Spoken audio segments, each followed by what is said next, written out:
નમસ્કાર. ચાલો આજે એક બહુ જ રસપ્રદ વિષય પર વાત કરીએ.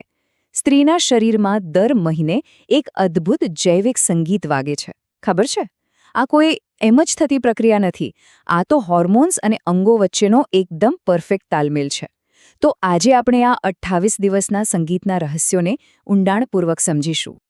પણ ક્યારે વિચાર્યું છે કે શરીર આટલી જટિલ પ્રક્રિયાનું સંચાલન આટલી ચોકસાઈથી દર મહિને લગભગ એક જ સમયે કેવી રીતે કરી લે છે? આ કોઈ જૈવિક રહસ્યથી ઓછું નથી, બરાબર ને? તો ચાલો આજે આપણે સાથે મળીને આ રહસ્ય પરથી પડદો ઉઠાવીએ. તો આ આખી વાતને બરાબર સમજવા માટે આપણે આ જૈવિક સંગીતને 5 ભાગમાં જોઈશું. સમજો કે આ આપણો રોડમેપ છે. આપણે ચક્રનો તાલ, એની તૈયારી, મુખ્ય ઘટના એટલે કે અંડપાત, પછી પ્રતીક્ષાનો સમય અને છેલ્લે ચક્રના 2 સંભવિત અંત વિશે વાત કરીશું. ઓકે, તો ચાલો શરૂઆત કરીએ આપણા પહેલા ભાગથી, ચક્રનો તાલ. જેમ કોઈ પણ સંગીત શરૂ થાય એના પહેલા એના મૂળભૂત સૂર સમજવા જરૂરી છે, બસ એ જ રીતે અહીં આપણે આખી પ્રક્રિયાનો પાયો સમજીશું. તો માસિક ચક્ર એટલે શું?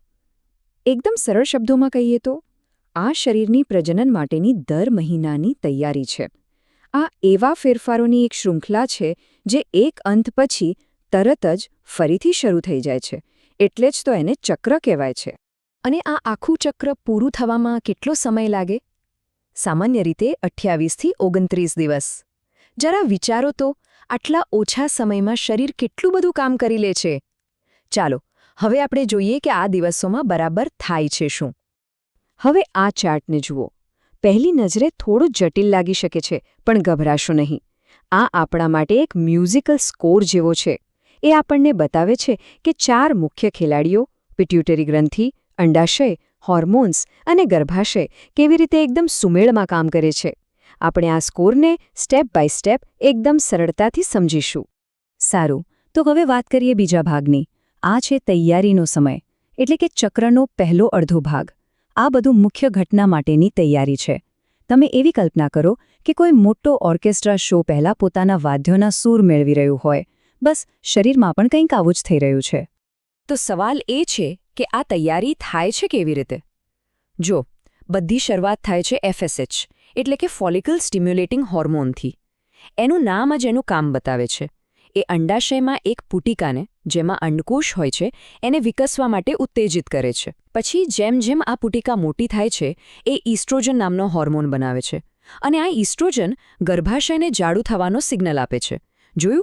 એક પછી એક, બિલકુલ ડોમિનો ઇફેક્ટની જેમ. આ જે ગર્ભાશયનું જાડું પડ તૈયાર થાય છે ને, એને એન્ડોમેટ્રિયમ કહેવાય છે. અને આ બહુ જ જરૂરી છે. કેમ? કારણ કે આ જ એ જગ્યા છે જે સંભવિત ગર્ભ માટે એકદમ સુરક્ષિત અને પોષણથી ભરપૂર ઘર તૈયાર કરે છે.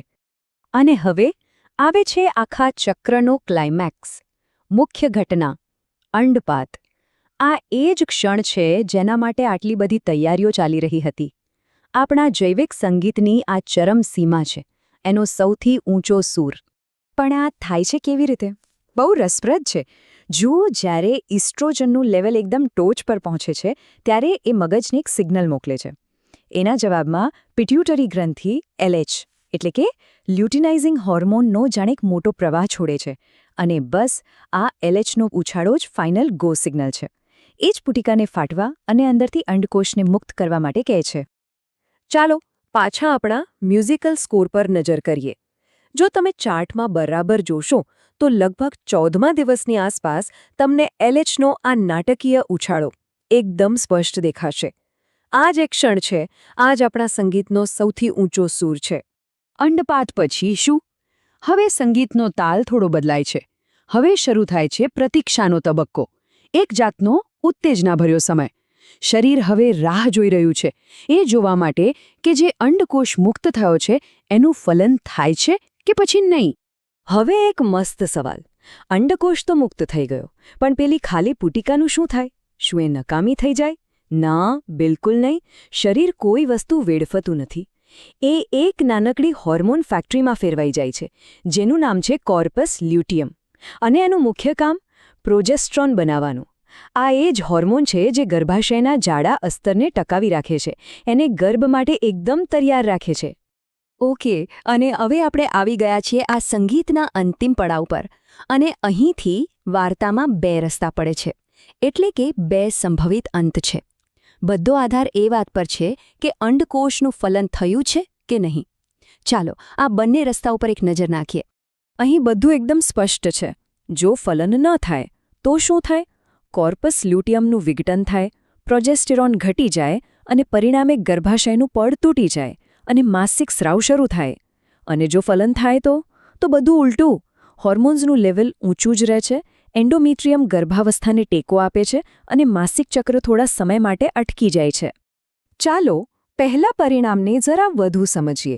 ધારો કે ગર્ભાવસ્થા નથી થતી તો પેલી હોર્મોન ફેક્ટરી એટલે કે કોર્પસ લ્યુટિયમ વિઘટિત થઈ જાય છે. એના કારણે પ્રોજેસ્ટેરોનનું સ્તર એકદમ નીચે આવી જાય છે અને આ હોર્મોનના ટેકા વગર ગર્ભાશયનું પેલું જાડું પડ ટકી શકતું નથી. એ તૂટી જાય છે અને શરીરમાંથી બહાર નીકળી જાય છે, અને આ જ પ્રક્રિયાને આપણે માસિક સ્રાવ કહીએ છીએ.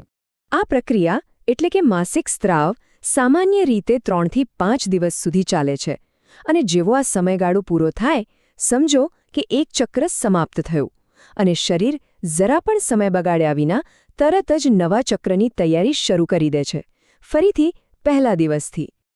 હા, એ પણ યાદ રાખવું જરૂરી છે કે આ ચક્રોની શૃંખલા હંમેશા નથી ચાલતી.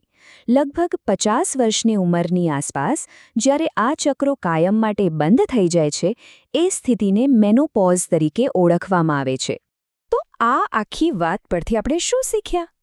માસિક ચક્ર એ ખાલી એક જૈવિક પ્રક્રિયા નથી, એનાથી ઘણું વધારે છે.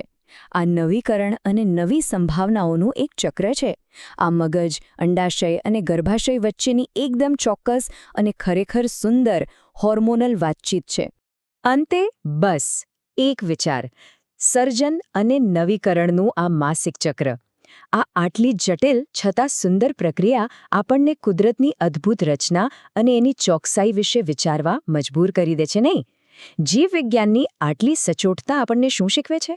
આ એક એવો પ્રશ્ન છે જે આપણને વિજ્ઞાનના ઊંડાણમાં ડોક્યું કરવા માટે હંમેશા પ્રેરણા આપતો રહેશે.